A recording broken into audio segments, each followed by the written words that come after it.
This is Sean Warner, author of Lee Howard and the Ghosts of Simmons Pierce Manor, and you are listening to the Bigfoot Club. Hey everybody, Robert Jesse Dominguez, Bigfoot Club, Season 6, Episode 9. I have to make a correction from last episode because I think I posted where it says Episode 7 is really Episode 8. Mm-hmm. Steven, say what's up. What's up? How's it going, man? It's going, man. Tired. We did a lot today. Yeah. We did a lot of yard work. And we were unable to get it finished, but you know what? Hey, we're gonna get some help. Yeah. So today I'm pretty excited. We have in the club today Roy.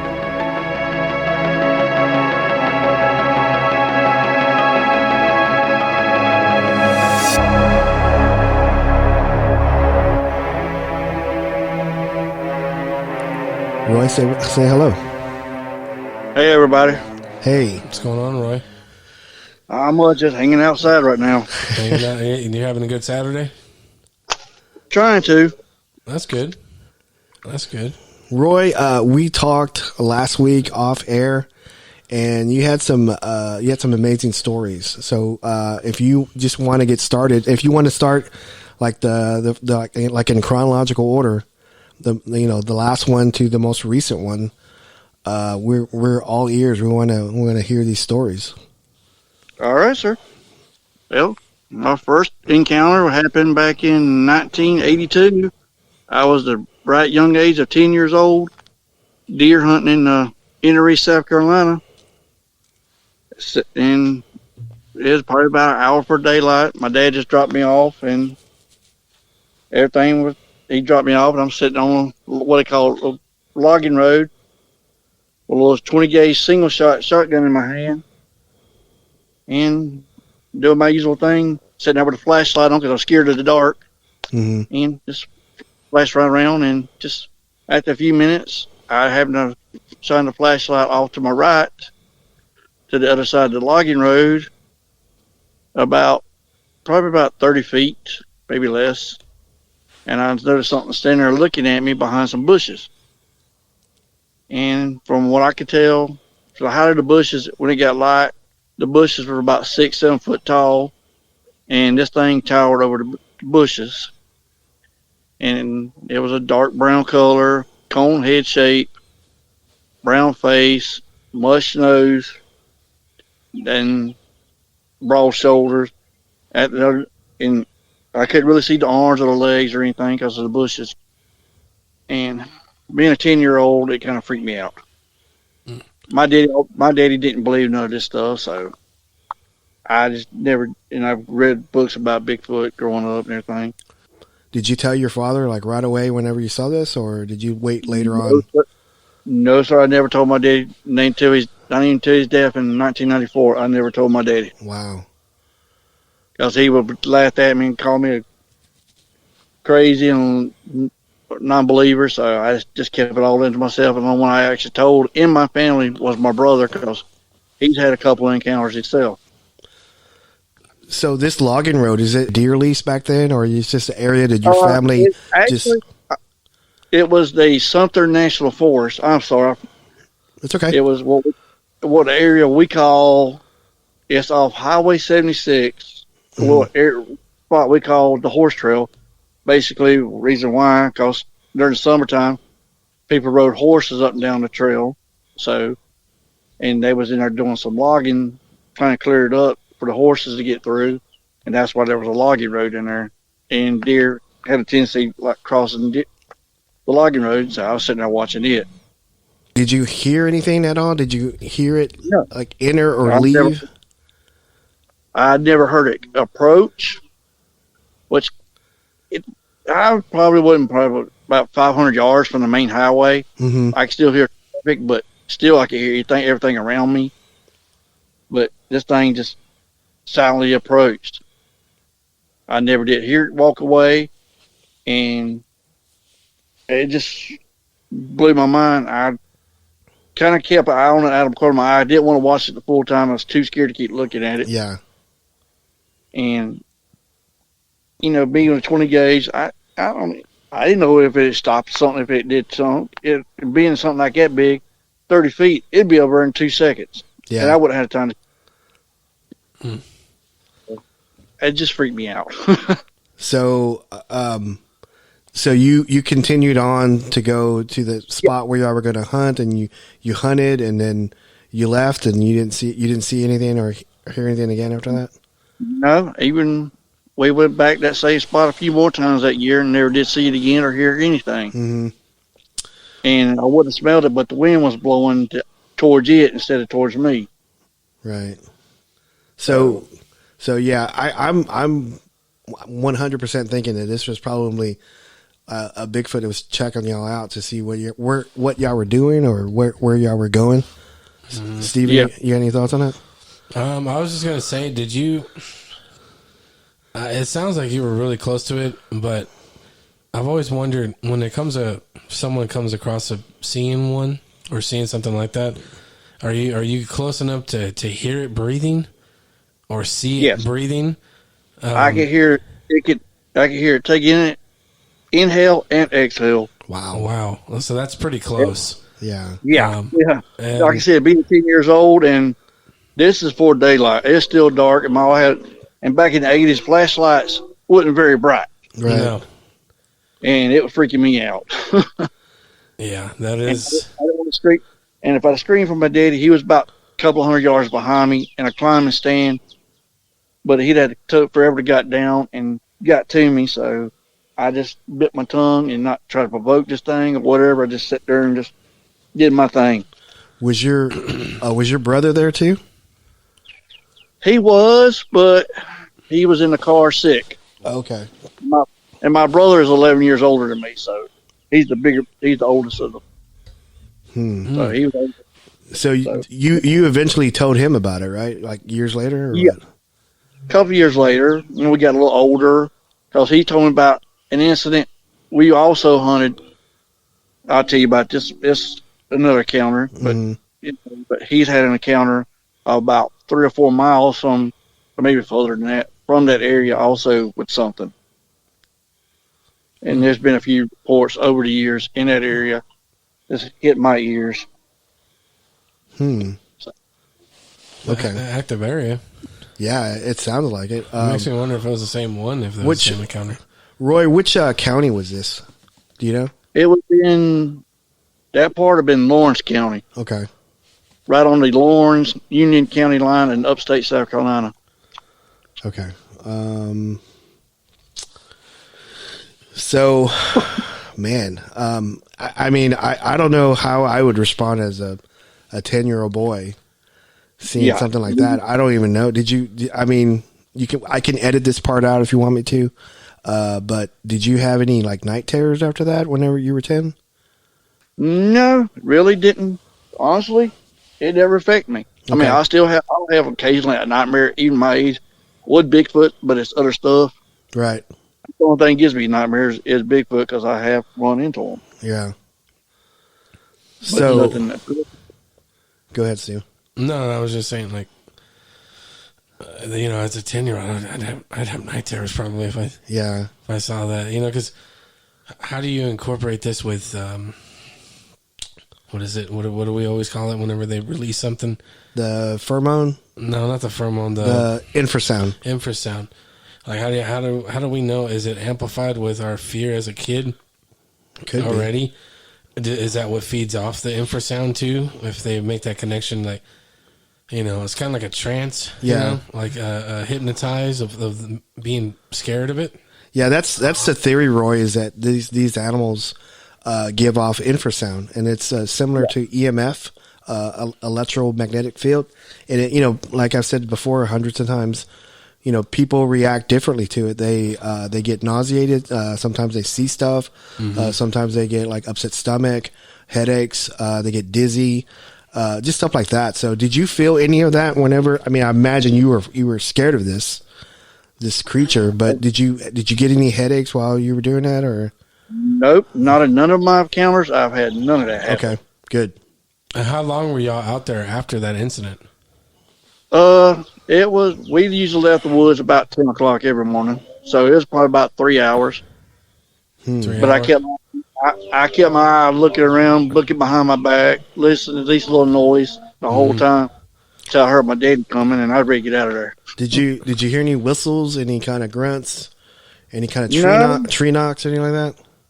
No, I didn't. Which back then I didn't know nothing about that stuff till the internet come around. I started learning more and more about them. Yeah. I couldn't remember whether you stated whether you reported this to any Bigfoot groups at all or no. I did report it years ago, probably back in the early 2000s to the BFRO, but it never got posted or anything. Did anybody call you, interview you at all? Y'all the first ones I've ever talked to about it. Okay. Wow. Do you recall the name of the researcher or no? No, all I know is I just posted on one of the report site, BFRO, and never heard nothing from nobody. I'm like, okay, then I guess my story ain't important. No, I mean that's a straight up sighting, Yeah. It's just it makes me wonder if it was just maybe the Bigfoot was just he's got a weapon. Maybe I'm not scare him. He's a kid. He looks because I'm pretty sure they can tell if you're a kid. When they see a young person, they know who's an adult human being, and if they see someone smaller, it's like okay, it's just a kid with a gun, and there's no. I don't see him as a threat, even though he has a gun. He sees me, he's scared. Okay, all right, let's keep it that way. But yeah, it makes me. I guess he was just checking you guys out, see what you guys were doing. Curious. Yeah. Roy, was this in the fall of yes, '82? Okay, it was deer season. It was deer season. Yeah, our deer season back up here opens in October. Well, back then it opened in October. It now opens up in September, but it was. It would have been after October 11th, so it probably been about late October around Halloween. Okay. Early morning. It was a Saturday because my dad worked, and of course I had school, so right. I do know that. Which county was this again? I'm sorry, Lawrence. It'd be in Lawrence County. If you look up a map, you got Greenville County, and I will say I live in Greenville County. I don't care if people know or not. I do live in Greenville County. Lawrence County is just south of us, but that part of Lawrence County is like towards Union County. Yeah, I'm looking at the BFRO website, and the only encounter they have in Lawrence County is in 1991. It was a Class A man recounts watching a Sasquatch cross road near Cross Anchor. So. Yep, I know all about that story. Wow. There's been multiple. There's like back in the 80s, there was a story about one crossing Coal Point area of Lawrence County. But it's nobody. This is back in the 80s. It made it in local newspapers. Wow. So when you had this first sighting, did this kind of take you down a rabbit hole of wanting to know more information about it? Yep. I was at every school I went to. I tried to find every book I could in the local libraries to find. But the book back then were either little thin things, just basic stories, blah blah blah, or one I did find. I know it was a blue book. It was about Bigfoot. It was all kinds of stories, horror stories. So that did kind of messed up my mind a little bit. Is this thing aggressive? This thing good? What? I don't know.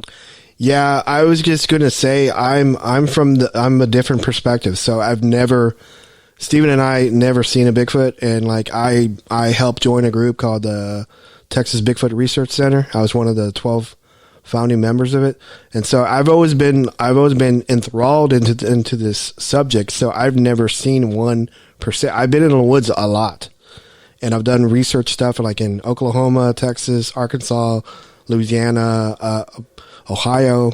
I actually been in North Carolina too. So, but my perspective is just curious about this creature. So I've yet to see one. So It's just a little different, I guess, coming from your perspective that you've seen it and then you want to know more about it. So, I mean, man, I don't know how I would react if I saw one. I'll just say that. And I want to say that I'll be okay, but I don't think I will be, but it's just, I applaud you for that age and just to hold it together, just to see something. Yeah. Yeah. Cause not many people will, especially being a kid, Yeah. At the time, Roy, did you already know about Bigfoot? Right. I should ask that. Yeah. Okay. Yeah. All right. I've watched a lot of stuff in search of, but it was very popular back then. Mm-hmm. Right. The show, you had Boggy Creek, which I seen at the movie. Mm-hmm. Terrifying when I was young. Me too. Me too. Yep. Creature from Black Lake, Mm-hmm. And in Search of Sasquatch, Man, Myth, or Legend. I've watched all those when I was little. So, Yeah. in book. So whenever you saw this, you saw it breathing, you heard it breathing, you saw shoulders, right? Yep. Okay. I saw the shoulders. They were probably about 4 or 5, probably about 4 feet wide at the shoulders. Wow. He was a big boy, and it was probably an alpha male. Roy, did you see any facial features? Can you describe its eyes, nose, lips, stuff like that? I couldn't really tell what color it was because I didn't shine that light up that high. Right. But I could make out eyes, and I could see the face. It was no hair on the face, flattened-looking nose, big lips. It never opened his mouth, but I could see it did kind of, just watch him. I guess he was looking at me. I didn't ever shine my flashlight eyes. I was too scared. Right. And I'm like, basically, way to put it this way, I'm sitting, looking down where we come in on the logging road towards the main highway. And this thing was off to my right, kind of in an angle, like a 45 degree angle. I can't get my angles right, but No, you're good. in at me, so standing behind a bush. Like I said, I tell the bushes how tall they were. I was like 5 foot something myself at that age. Sorry. Yeah. But, I could tell you, it was, like I said, the hair was not long hair. It wasn't short hair. It was kind of probably about 3 or 4 inches long. And I could see the muscle features under the hair. Right. Wow. Shoulder and the chest. Right above where is upper chest, like where everything would be, the heart, the chest. I could see all that. It was a little bit of hair, but you still see a little brown emptiness on his chest, too. But like I said, everything else was behind the bushes. I couldn't see no other features. I didn't see his hands, not once. But I could see probably about 3 feet of arm on both sides. Did you smell anything at all? No. Unfortunately, it probably would have made me sick because I have smelled them before. Yeah. But the wind, I could tell, was blowing from my left side of my face towards him. And I think that's when he kept taking in deep breaths, trying to get smelling me. Right. Because I was basically sitting on the ground at a foot of a tree right off the trail, probably about 3 feet off the logging road. So, where I could see, everything. Wow. We could probably talk for hours on this one, but let's move on to the next one. Next story that you got. Okay, the next one, I'll mention my brother.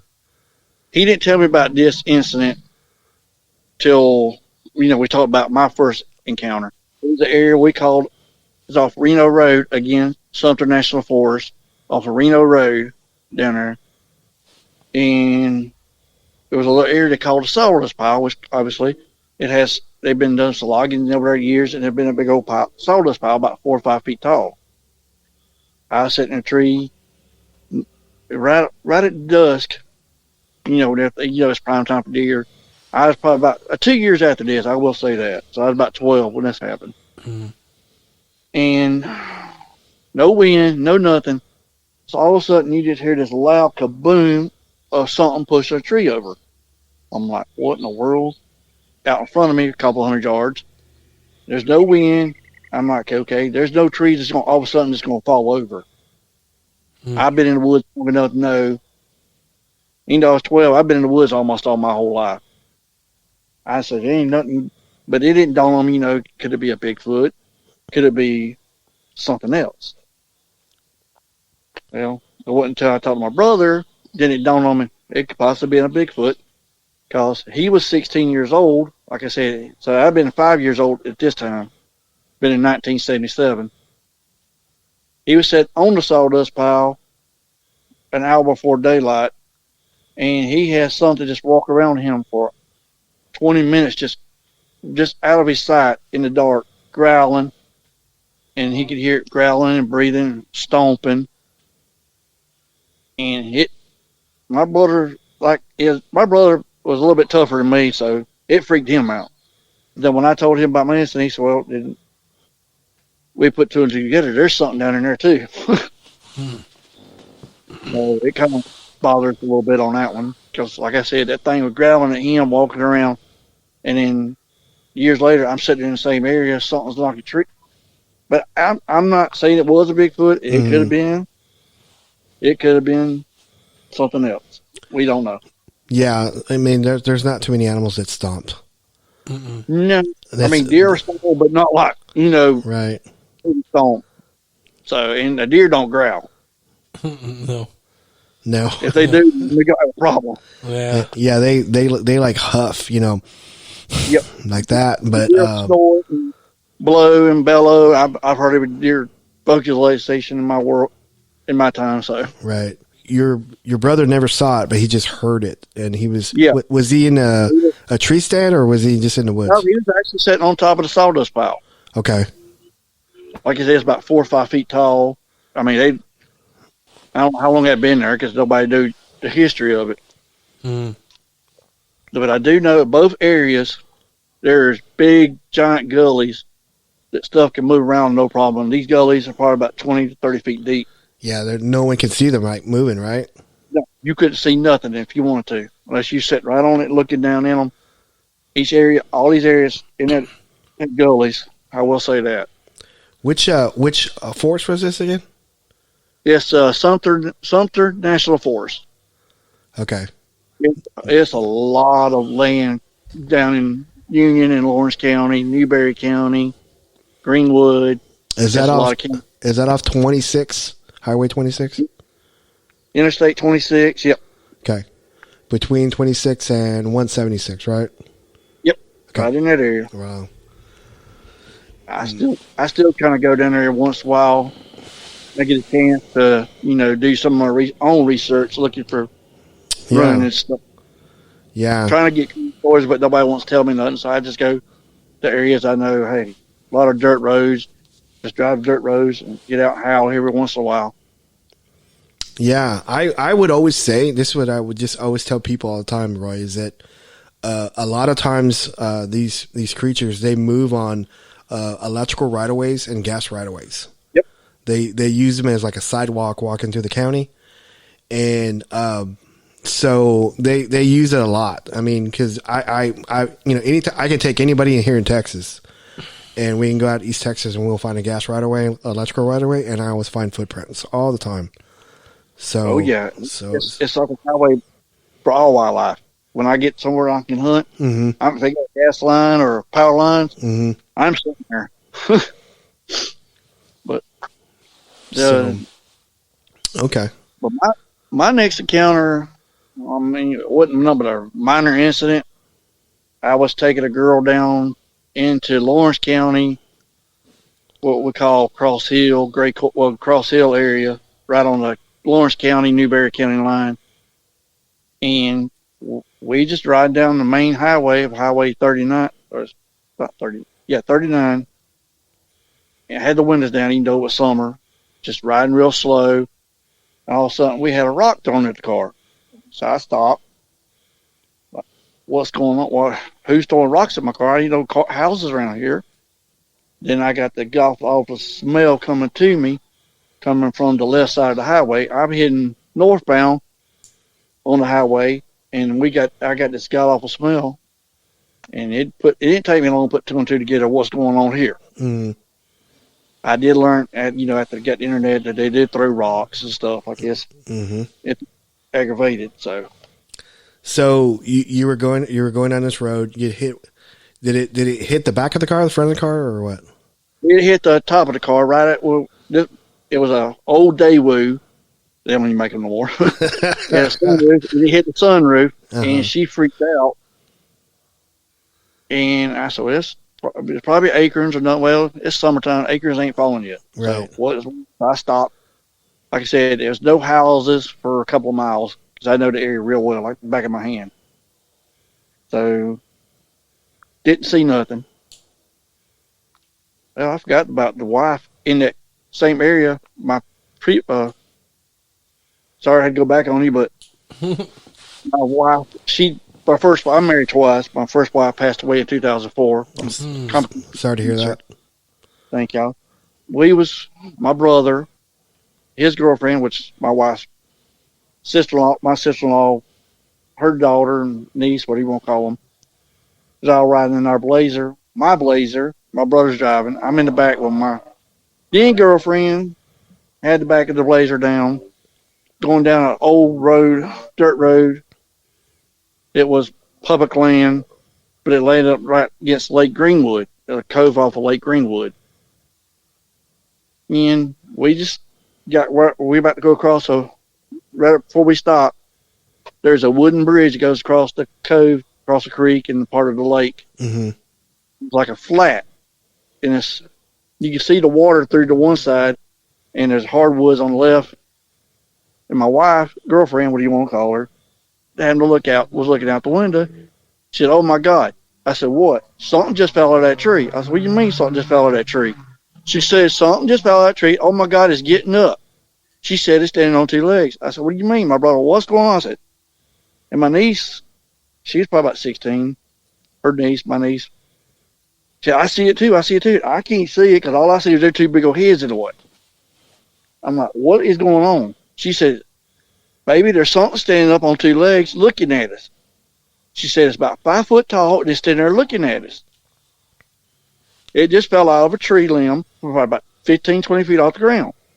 When we stopped, it fell out of the tree. I said, my brother, what's going on? What's going on? His girlfriend, my sister-in-law, started freaking out harder. Let's go. So they started taking off, and I still couldn't see it, but my girlfriend sees it. She said, "It's running towards the road, towards the car." I'm okay. What am I going to do if this thing goes in the back of the car? All I got is nothing. I don't have no knife at the time, no gun. What am I going to do? What is this thing? So we went across the bridge, and across the bridge, you go up a few hundred yards.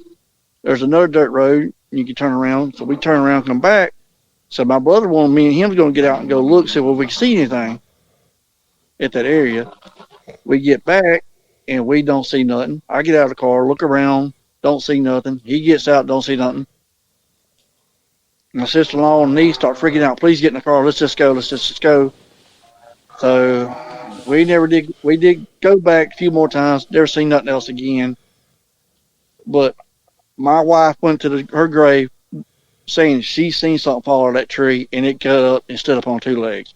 I said, ain't no way a man's going to fall out of that tree and be waiting for somebody to come through this time of night, about 1 o'clock in the morning, waiting on somebody to come through to scare somebody. Right. So they get shot. Yeah. And the rock incident was probably about 2 miles from that area. So when I know you stated you didn't see this, that your ex-wife did. Yeah. How far was the tree from the road? The tree, I went back in the daylight. The tree she pointed out to me was probably about 25, 30 feet, 40 feet from the road. Well, okay. Probably about 25 feet. That's pretty close. I'm 6'2", so it only took me a few steps to get in there to the tree and look around. But this was like a couple weeks later because I had to work, so I couldn't get off at no time thing. Did she describe it as, hairy or a silhouette or anything like that? Or well, it was a full moon that night. She said she could make out a silhouette standing she said when we stopped, it kind of raised up off of a big limb, and when it raised off, it fell. And she said when she was talking to me, she turned around back, and she said that's when it started standing up. And she said, and she was 5'2". She said, it's my height. It's my height. I said, okay, it's your height, so it's small. She said it wasn't a very big, but she could see the little hair off of it. She said, I can see the hair. I can see the head. I can see the whole feature except, everything else, because it was just, she said, I can see everything. Now, I said, Roy, did she know about your other incident whenever you were a kid or anything like that? Or yep, I told her. Okay. I never kept none for none of my wives. I always tell them everything. So this sounds like to me that this was probably like a juvenile or a baby. Mm-hmm. Yeah, because it fell. It fell and was curious. Yeah, and it made me think if it was running towards y'all, maybe it was embarrassed. Is that or scared and just didn't know which? Like I said, if it went the one way, it went into the water. So the next had been coming towards the truck and going into the thicket, but on the other side of the thicket was the road, because the road, all it was a small area, like a U shape. So, and if it kept running probably about a half a mile, it'd run back into Lake Greenwood. Mm-hmm. So it's just like a big area with the water. So, wow. It was just, and she went to her grave in 2004, swearing up and down. She said, I swear I know what I saw, and I'll never deny it. Did your niece see it? Yes. Okay. She seen it when it stood up. She got looking. Like I said, they was towards the back of the tailgate, which was a 88 Blazer, S10 Blazer. Mm-hmm. And I was kind of in the middle because they want to sit near the tailgate. So I'm trying to look around and see where they're looking at, and trying to look because I'm curious. I want to see what's going on and try to protect them too. So, but I didn't have nothing but my fist to protect something. If something did get in the car, all I had was my fist. Yeah, you're gonna put them things on it. You mess with my women, I will mess you up. I'm a very protective person. So this thing was probably curious to the women too, I bet. Yeah, I believe so. And like I said, it could have been a young juvenile that got maybe old enough to be, kicked out of the family group, or absolutely. I just don't see why it would be by itself, and no big alpha male, no alpha female, or any other betas around or anything. So did that happen before the rock incident or after? The rock incident happened about 2006, 2007. It's after my wife passed away. This happened back in 1996. So it was like 7-8 years difference. So the tree incident happened before the rock incident? Mm-hmm. Yes. Okay. I forgot all about it, but I'm sorry to get y'all messed up. No, it's okay. That's okay. So this is what I'm kind of thinking here, Roy, is that, because y'all had the incident with this potential baby or this youngin, that the alpha male threw the rock at y'all, to get back at y'all, because like you said, it could have been the same one, just a few years old. Yeah, older. Yeah, it could have been the same one. You, buddy. Yeah, you want to fuck me? Yeah, I remember you. So, and then it's displaying its pheromones, and you could smell it. So it was pretty pissed. Yeah, and I always don't heard, and I've never actually had, but that's the only instance I've had a female with me. Two instances I had females with me that I've had something happen.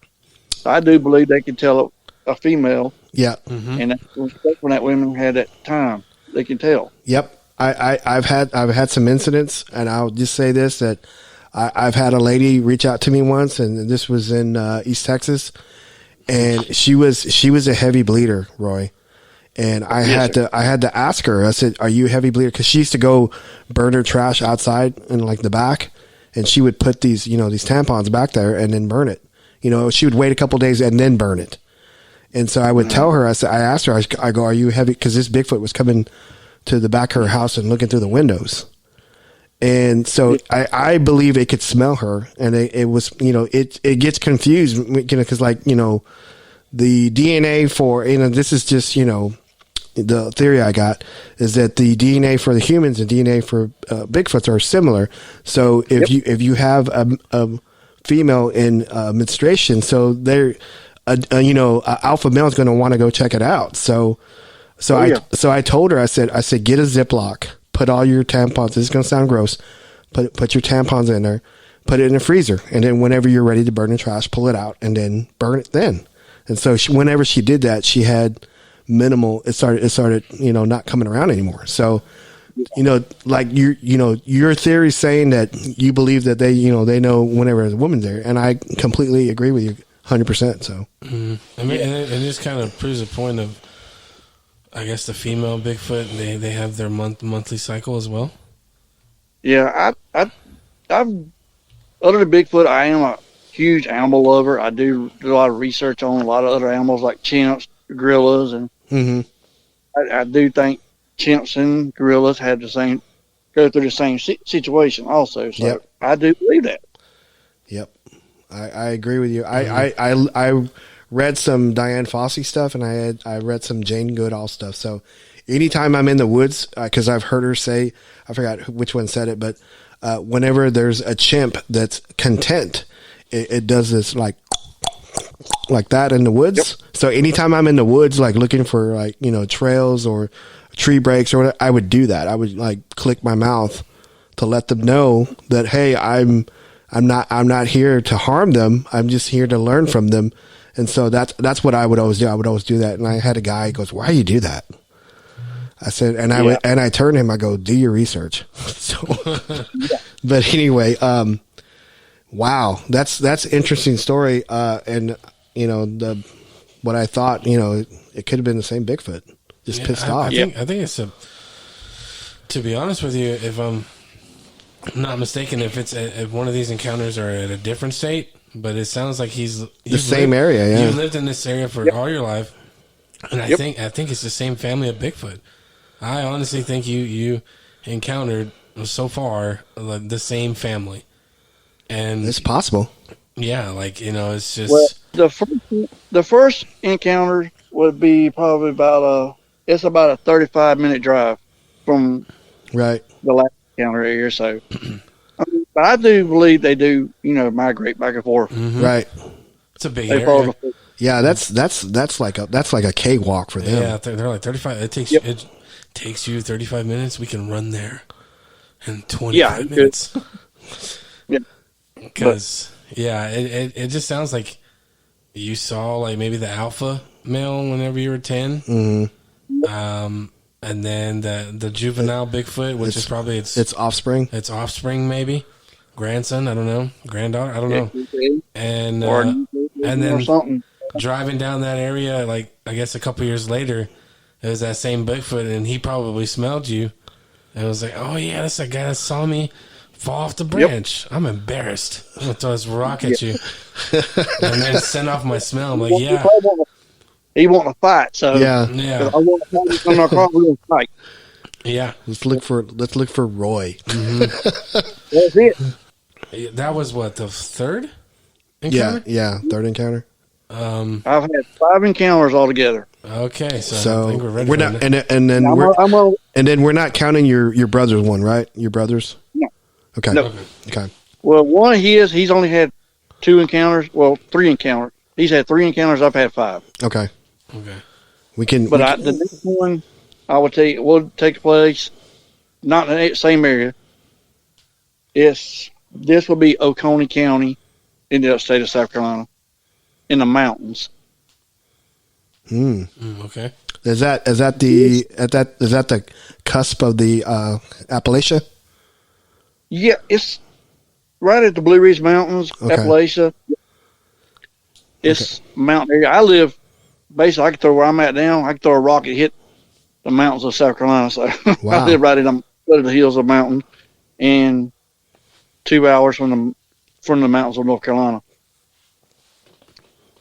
Okay. So, This one took place back in 19, Thanksgiving weekend of 1995.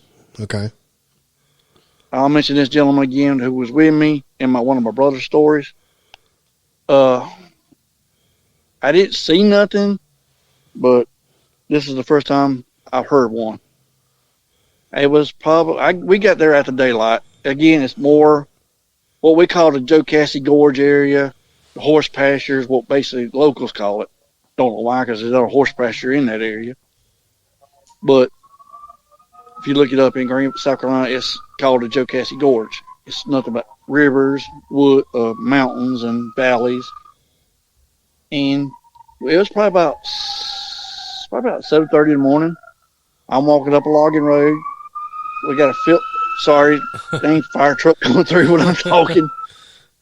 It's all right. My wife's in the house watching TV, and I'm had to come outside. And bad thing about this area is all the fire trucks come through here. But anyway, I was walking down through there. Like I said, there was a clear cut, a little small patch of woods to the left of me, a small clear cut. My friend was sitting in the car watching over the clear cut. He was handicapped, so he couldn't. He just sat in the car, just basically drive with me. And to my right was a hard patch of hardwoods, and then once you get past the hardwoods, it went to a steep drop into a valley. And so when I reached the valley, right there at the edge of the woods of the valley, I started hearing this like mournful howl. Like, what in the world is this? What is that? I'm let's see, I'm 5. I've been 23 years old, so and I had a 30-06 on my shoulder, so I wasn't scared. That can knock something down. Yeah. Mm-hmm. So I'm like, what is that? I said, part of me wanted to go down in the valley, but it's like a small trail through that mountain laurel and rhododendron. I said, no, I don't want to run into another hog or something else, bear. We do have black bears and wild hogs in the mountains. I didn't feel like bumping into one of them and my rifle on my shoulder. So I said, I'm not going down there. But I just kept standing there listening to it for 5 minutes. I said, there's no houses. So it's not a dog. It's not a deer. It's not a bear. Because I've heard bears. I've heard hogs. And I've heard deer. I've heard turkeys. I've heard owls. I've heard it all. What is this? What is that noise? It went on for 10 minutes. Just, woo! What in the God is that? Take it as it was pretty close or pretty far away? It was probably about, I would say about half a mile down in that valley. Wow. Yeah, because the valley, it probably echoes, right? I don't know. And like I said, there were no houses around for probably 4 or 5 miles. And this was off what we call Highway 11 in Oconee. A big old stretch runs through the mountains. So it stayed with me the whole hunt. I didn't leave till about 11 or 12 o'clock that day. And I just didn't go back towards that way. I went out to the clear cut and stayed towards the clear cut so I could have anything come, I could see it coming. Right. And I could be. And I got back to the car. I asked my friend, Big, I said, hey, did you hear anything? He said, no, I ain't hear nothing. I said, well, there was something down up in that mountain, down in that valley of that mountain down there, howling like crazy. He said, well, what it is? I said, well, I don't either. It wasn't till probably about 97. I got my first computer and got on in the internet, and I found thanks to my brother, that I heard the Ohio howl, and the hair on the back of my neck stood up. That I put 2 and 2 together, what I heard. It was the exact same thing I heard in the Ohio howl on the BFRO is what I heard in that valley that morning. Did it, was it so loud? Did it like vibrate you or anything like that? Or no, like I said, it was a little bit distant, so I didn't, but it was loud enough, like, where is the thing? I know it's down in there somewhere, and I'm up here, so. Right. This is going to be a weird question. Is that did it sound like it was distress, or did it sound like it was warning, or it was just like pissed off, you think? To me, it sounded like it was pissed off about something. Okay. I mean, it sounded like the Ohio, if you listen to Ohio howl, yeah. Or you kind of get a feeling. To me, it sounded like a pissed off howl. But, I mean, it could, But like I said, I've heard all kinds of wildlife in my lifetime, so I know what no wildlife that I knew of. Yeah. Wow. So, like I said, it was a couple years later, I got to find out what it was. I don't think it knew you were in there. If you were, No. I'm way up on a valley, up on top of a small mountain, and it's down in a valley. I don't think it knew I was even in the area. Yeah, it was probably just signaling another Bigfoot, probably. Yeah. It was saying, "Roy's here." Yeah, Roy's here. They started to learn me. And probably yelling at the other Bigfoot, "Get off of that branch!" And that way he doesn't see you fall off again. Yeah. That's probably what it was. Yeah, probably. Yeah. That's an interesting one though. Like, Yeah. I've heard the howl. Yeah. And I'm not a like woods boy. I've never been in the woods like until a couple times with my uncle but I've heard a lot of audios of, what sounds like what, owls and all that stuff. And I was just like, yeah, that's because at first whenever we were in Concho, Yeah. and we heard that when you did the howl, Yeah. we heard the coyotes, and then after that it was something else. Something else, yeah. And I was like, oh, okay, I hear the difference. I hear the difference now, and it's a lot more vocal. Yeah. And it sounds weird, but I'm pretty sure it sounds like yodels. Yeah. Like yodeling, Yeah, it's just so you know, Roy, I don't know if you listened to the podcast, but like I was telling you before, I was a Bigfoot researcher in the late 90s, early 2000s with the TBRC, and then Steven, my nephew, that's the co-host here, he used to go with me to the woods whenever I would go do like investigations, and so I would take him to meetings, I would take him out to the woods, and I'm not a woodsman myself, but I've always been intrigued into Bigfoot and stuff. So I read a bunch of stuff, and then I was taught by my mentor Luke Gross, and he's knows everything about the woods. So I try to be a sponge with him. But we've been yelled at a lot and screamed at, and rocks thrown at us and all kinds of stuff. We've never seen one, but yeah, I've experienced. I had one yell at me one time, Roy. It was so loud, it vibrated my chest. That's how loud. And it sounded like it went on. It probably went on for 4 seconds, but it sounded like it was forever. The way how loud it was. And I said, "Oh my God!" I go, "That's so loud. It's like a train whistle. How loud it was." But anyway, wow. Yeah. Well, I'm gonna say the best one for last. This is my most recent encounter, and it's the best. Okay. Okay. I will tell you about my brother's 2 encounters. Okay. I'm trying to remember. All I know, well, there's a friend of ours too. He passed away. Ricky was 18. He got killed in a car wreck not long after this incident. Sorry to hear that. I didn't know him back. Like I said, my brother's 11 years older, so I probably wasn't even born at this time. But they was in an area called Calhoun Falls. It's in McCormick County, right on the what we call Clark Hill, Lake Thurman area. They was camping out, and they was talking about in this area we call like our Bigfoot skunk ape. Mm-hmm. So my daddy and them picking everybody about skunk apes, and a bunch of old grown men who my dad was in Korea and all that stuff, and a couple others were too. So in Vietnam. So, well, Ricky had to go relieve himself and walked into the woods and took a flashlight. And while he's standing there using the bathroom, he looked up and there's something with big red eyes looking at him about 7 feet around. And they said he come running back into the camp screaming, "There's something out there. There's something out there." And of course, all they've got older men give him heck about it. This is when my grandpa was still alive. My grandpa died when I was 7 years old, so it was a long time. But my brother was young, and after this, they all went in bed, and my brother sleep in between my uncle, my grandpa, and my daddy, because he was young. And he said he woke up, and he looked to the left, looked up, and he's about 20 yards from the camp in his sleeping bag. He says, I don't know how I got here or what happened. He said, I just wound up, and he said, I jumped up, run back, and told Daddy and Grandpa, and they said, well, we ain't touch you. And nobody else says, everybody sound asleep. So he's singing something. I drug him out between my dad and my grandpa and carried him off and got scared and dropped him. Wow. I don't know. I just don't know much about it. I just all the stories he's told me over the years. That is creepy. That is very creepy. It almost sounds like Albert Austin's. Yeah. One of my favorite stories all time, Albert Austin. That is. So did he grab him by his ankles? Did he grab him by the bag? Do you think, or He said he was in a deep sleep and he just woke up when he felt like something dropped him, and he woke up and he was a long way from. He see the fire and it freaked him out, and he run back, jumped out of his sleeping bag and went running back to my daddy. what did your dad and your grandfather say about it?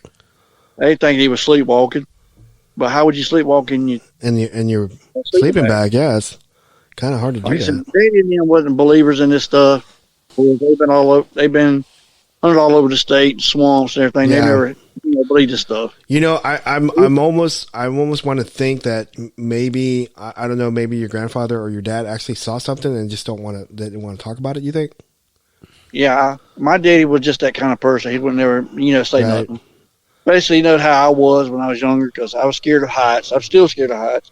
I didn't like the dark, so he probably just kept quiet around me. But I'll go ahead and skip to the next incident. The gentleman I was talking to when I was about big, and my brother were trout fishing up off Highway 11 in an area we call the Black Pipe, which obviously the reason it is a big old black pipe going across the river. And we did trout fishing up there years ago when trout fishing was good at the time at that area. But this is still before I was even able to do anything. And Big, the reason we call him, his real name was Eddie. They call him Big because he was about 6'4", 6'5", 400-something pounds. Wow. Big boy. So it wasn't nothing scared him. Mm. Him and his brother, John, always had pistols on them, for self-defense and everything. Him and my brother was up there fishing at midnight in the middle of the river. And we always knew there was a cave on the other side of the river. You go down, there's the road, and you go down the bank, which is probably about a 5-foot bank, into the river, which we call a river. It's probably about the size of a creek, probably about 10 yards across, not even that wide, really. Right. And on the other side is a little, if I can remember, it's been years since I've been up there. It was like flat and no trees. There was a cave over there somewhere, they said. I never seen it. But anyway, they sitting there fishing, having a good time, and all of a sudden they hear something just start walking them back and forth up on the other side of the river in the dark and growling. Well, they thought it might have been a bear because we do have black bears in the area. Back then, the bear population was under maybe 200 for the whole state of South Carolina. So it'd be a miracle if you run into a bear then. So they just kept fishing and just kept walking back and forth up the river, growling. This one started freaking out. The phone jumped into water and started wading towards them. They could hear it wading, but they couldn't see it because it was. They really didn't tell me how far it was or That's why scary. they didn't flashlight or nothing. But my Big told my brother, "Boy, get to the car now." And my brother, I think he was like 15, 16 at the time. So I'd been about 5 years old, so probably about 77, 78. Went flying and jumped in the car. And Big, he can't run. Like I said, he's a big boy, so ain't no way he's going to be able to run. So they said he pulled his pistol and told her what it was. If you're a guy, you somebody playing jokes with me, I will shoot you. I will shoot you if you don't quit playing jokes and talk to me now. This thing never answered. He said he could hear it walking through the water. And you could hear it still growling, but he didn't. For some reason, I don't know why nobody shined a flashlight to see what it was. He finally made it up to the bank, got up the bank, got in the car, and just took off. And they never fished at night up there again. And I've been up there a few times after that during the daylight, but they never told me the story till years ago. Wow. Years ago this happened. So they never physically saw it. They just heard it, and they heard the growls, and they could hear it wading through the water. Yep. Wow. And It's mad because they were taking its food. Yeah, it was like your brother and Big was in its pond or its area. yeah, I mean they probably had some trout smell on them too, so that didn't help. Yeah. Yeah. But Man. That's scary. I mean, I've been up there even the last few years, and just especially the same river, the Saluda River, which runs Belleville, North Saluda River in Greenville County, in the same area. And you always get this feeling you're being watched. Mm-hmm. It's so quiet. You don't hear no birds or crickets or anything, even in the daylight. You get this feeling there's something watching you. And just the last few years, I started carrying a pistol on my hip for many reasons. For other not just that, just other reasons too, because this world's going crazy. Mm-hmm. So I carry a pistol and I just keep it on my hip. But you always get that feeling up there in that area on that river. No matter where you at on that river, you got that feeling you're being watched. Right. It's always so creepy quiet. Yeah, that sounds like a characteristic Bigfoot watching you. So yeah, because always was I was seeing everything always goes just dead quiet. Yep. And that's why recently, years later, everything come to me. Okay, something's out here. Even when I walk in the woods, crickets, start getting quiet, but not like they were in something else like that around. Yeah. I remember once, Roy, I was on this lady's property and she was on this electrical right away, and she had like 4 dogs, and she said this thing would come in the middle of the night and just walk through her yard. And we were there just waiting, to hear something or to see something. And she had these 4 dogs, and they were like all friendly. They wanted to be with us all the time. And I think it was like around midnight or between midnight and 2 in the morning, these dogs went under the house and they didn't come out. And then this thing came by and it started breaking branches and letting us know that it was there. I go, oh, okay. And so after it passed, these dogs came out, they came out and started being friendly with us, us again and stuff. So I just started getting, it got real quiet too. You didn't hear any crickets. You didn't hear any birds. You didn't hear any wildlife or nothing like that. And then once it did all these popping sounds of tree breaks, and then it went, I guess it passed through the area, and then everything was okay again. So that sounds familiar. So yeah, that was going to lead up to my last story. That my most recent encounter, and probably by far the scariest, even the 10-year-old me version. Wow. Was just like this was. This one freaked me out. This took place 4 years ago. Like I said, I do my own research too. When somebody calls me or tells me about, hey, there's something up here, can you come and look at it? Yeah, I'll go out there. I don't, I'm not a full down hard researcher. I go out there looking for my own personal experience. Right. I don't really carry cameras or plaster or anything, but I can't mention this person or the area. That's fine.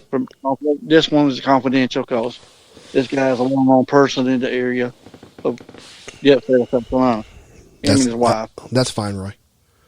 And he called me, told me there's something. Just every night there's something always.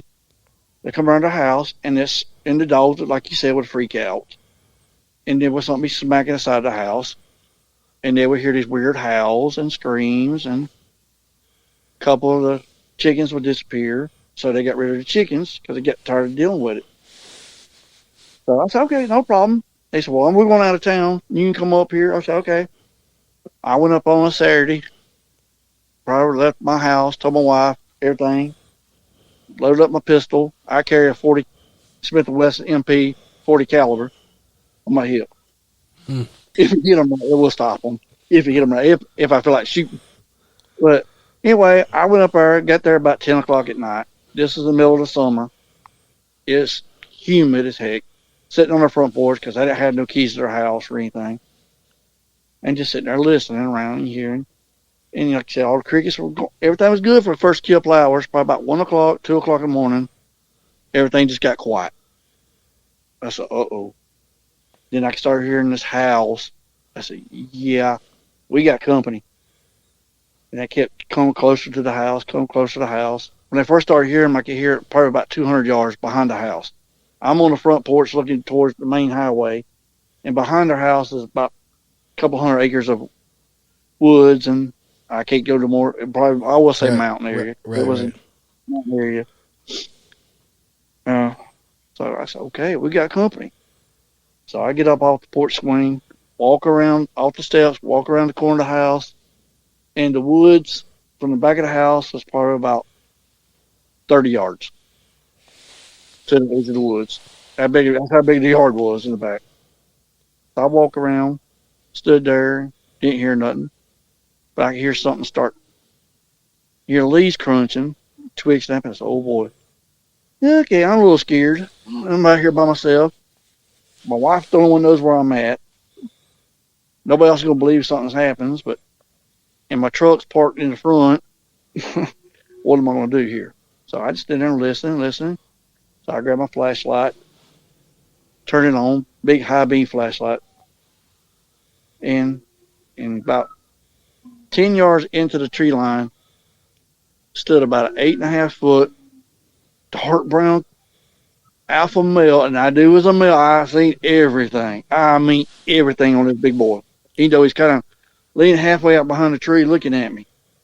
I see again, like the first story, 10-year-old story. Mm-hmm. Face, eyebrows, but I see more details on this one. I could see the arms, I could see the legs. The only thing I couldn't see was his feet. I could see the fingernails on his fingers. How about his junk? Do you see his junk? I seen his junk. Trust me. Okay. I seen something hanging there, and I didn't focus on that. I focused on the upper area. Like, okay, this is freaky. What do I do? I never reached for my gun.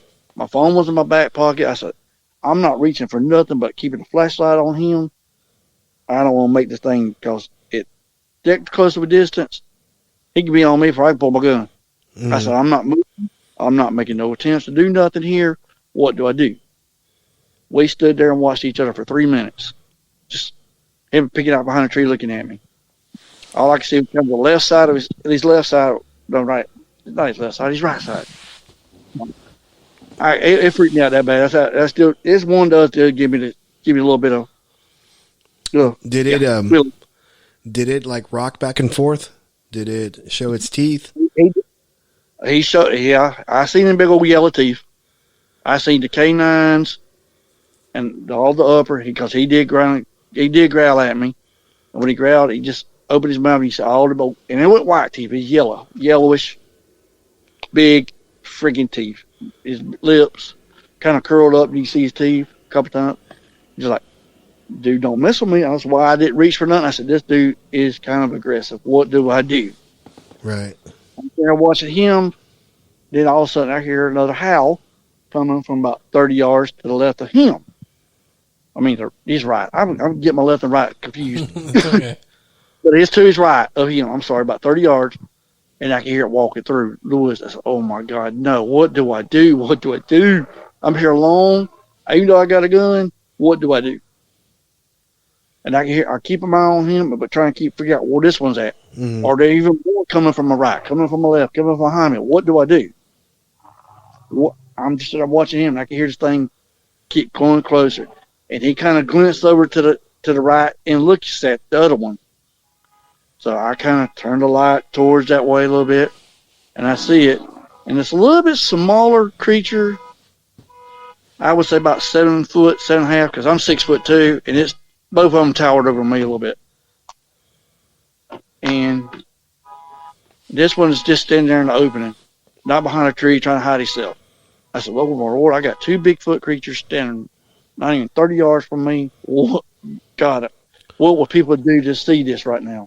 What was the color? What was the color of them?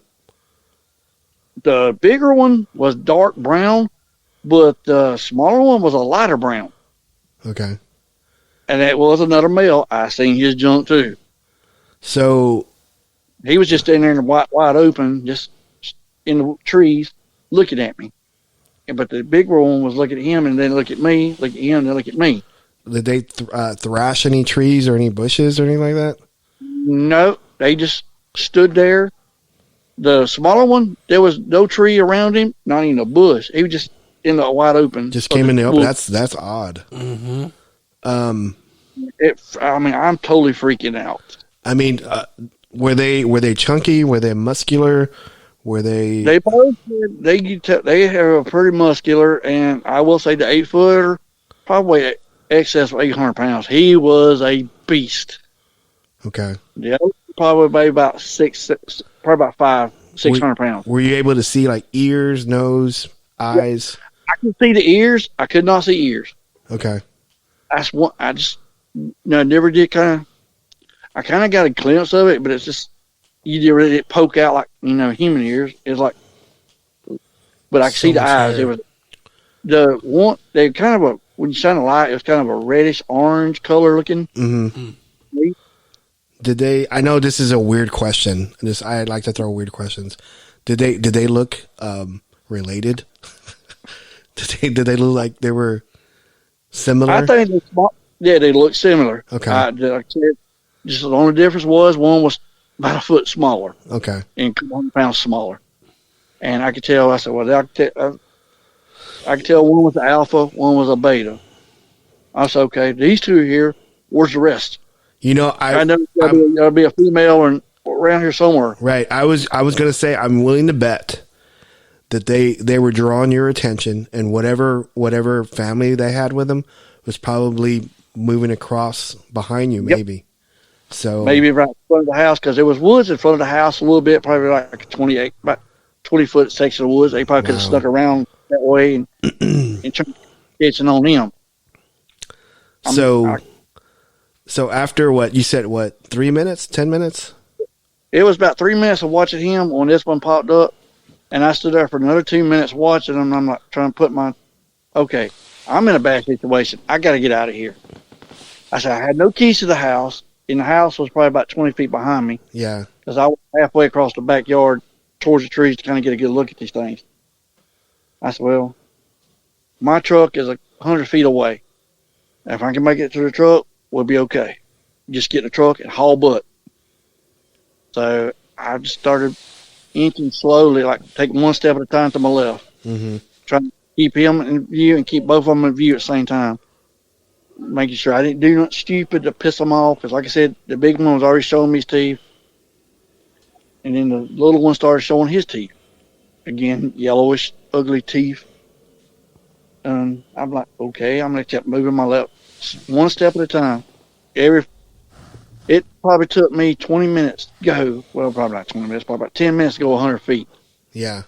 The whole time I'm shining a big old spotlight and right on them. You were like backing up slowly or what? Yeah, backing up slowly, kind of slowly to my left, keeping the house to my back. When I finally got closer to the house, I kind of put the house to my back. So if something did come from behind me, they had to go over the house to get to me. And above you. Yep. I just kept walking over slowly, ever slowly, till I got closer to my truck. I never did run. I like I said, I've been in the wild. I know not to run from creatures. I run from a dog one time and I got bit, so I learned my lesson years ago. Right.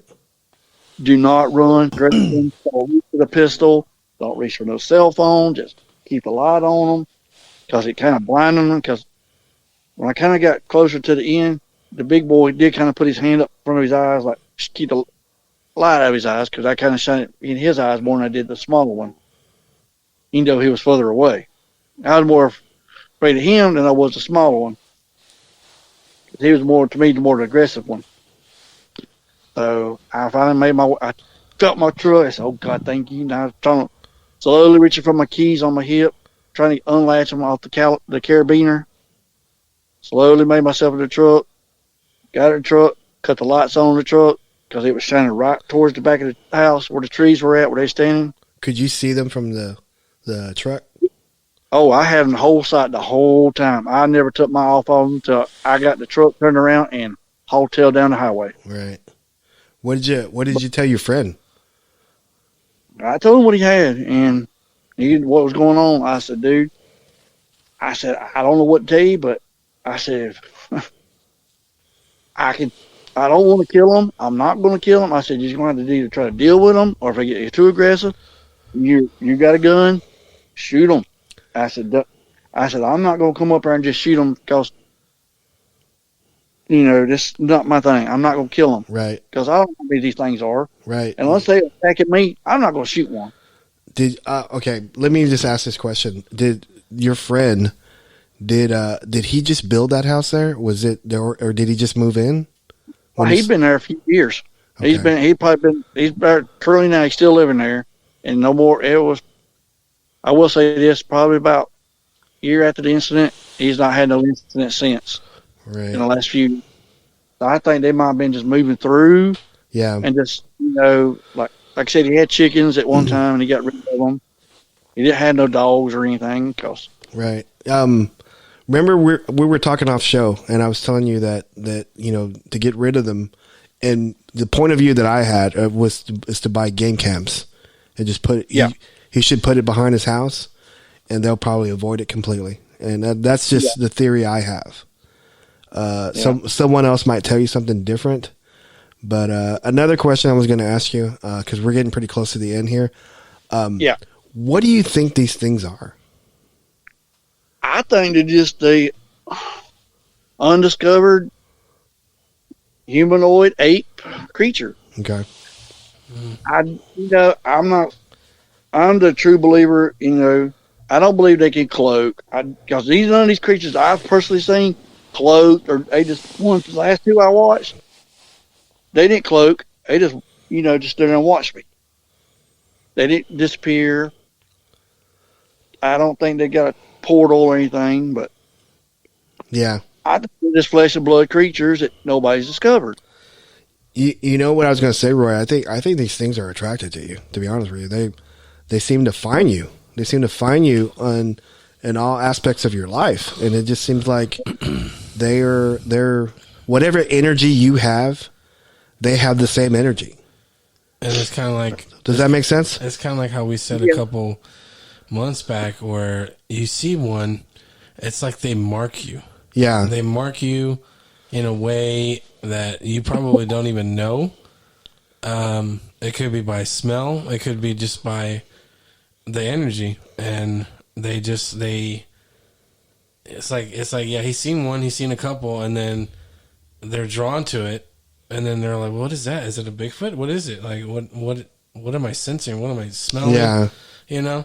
So I think you hit the jackpot on the not seeing them, but especially this last one 4 years ago, you saw two of them, and they showed you the teeth, and they showed teeth, their junk. Yep. I've seen everything. I want to see it again. If I do, kind of want to see it again, but I don't want to. Right. Yeah. So I just think one thing that most people fail to do: don't take your eyes off them. Right. Because the moment you do, I think that's why the other Bigfoot was signaling the other one to draw your eyesight to him. And he didn't realize how close he was to still, you can have one eye on him and your other eye on the other one. So I really think they screwed up there and they're like, well, shoot. Yeah, because I think they might have tried to outflank you. Maybe if you didn't, if you didn't back away, they probably either would have left or maybe outflanked you and made you leave. Mm-hmm. Yeah. So I've been in the woods. Like I said, I'm 52. I've been in the woods long enough to know, hey, when a situation's not good and how to, handle dangerous situations. I've run into bears. I've run into hogs. I know what to do. Right. Mm-hmm. I didn't know what to do, but I hope this works with these guys. So. It worked. Yeah. It worked. And they didn't like being out in the open. It kind of screwed up their tactic, their strategy that they were trying to do, outflank you, and it worked. Roy, these were some great stories, man. Very great stories. I appreciate it, and I'm glad to share them with them. And if you ever get on YouTube, the local, I won't say that channel, but there's a local channel that does focus on Bigfoots, and a couple of areas they go into, I know exactly where they're at. Where they go, yeah. Well, Roy, if you ever want to come back on, if you get any more sightings or you get any more stories or any kind of, you want to come back on, you're more than welcome to come back on. And we really enjoy talking to you. I want to say this is probably the best interview we've ever done on Bigfoot eyewitness reports. So, man, sounds like we need to go in the woods with him. Yeah, exactly. we probably see these things up close. Mm-hmm. But turkey season's over, and it's time for me to hit the woods again looking for them. Yeah, didn't make out in a couple months. Because you're going to be like, I see him. And he's gonna be like, "Yep, there they are, right there." And then there's gonna be me. I see his junk. I'm gonna I'm gonna have the cameras rolling this time. I'm gonna have cameras on me. I'm telling you, Roy. If you go to listen to our show, we got a couple of episodes where we talk about Bigfoot junk, because I've had a couple of ladies that reach out to me, and that's all they talked about was the Bigfoot's junk, and I go, okay. It's a distinctive feature. I always look at his junk, but that's all. I mean, when they're standing there looking at you, looking up and down, and you see it. I mean, you can't help but see it. Yep.